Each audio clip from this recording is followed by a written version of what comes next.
علمني غير اخوي حسام ظهر هذا. نروح اعتذر من يمه واروح ابوسه.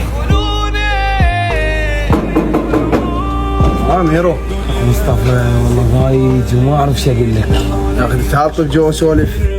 هاي مرت اخوي كلش مو زينه وياي وما اريد اقول لاخوي خاف ياذيها ويضربها ويطردها وانت تدري انا مو عندي بس هذا الاخ بالدنيا. ميرو حبيبي لا تهتم هسه خابر لك عبد واحكي وكلها محلوله. مرتي سمح شايه مو حلوه كلش هو يضوج. الو عبد حبيبي شلونك؟ مصطفى تعال لي البيت عندي شغله وياك اخوي بس استعجل لي. شنو الشغله؟ جايك.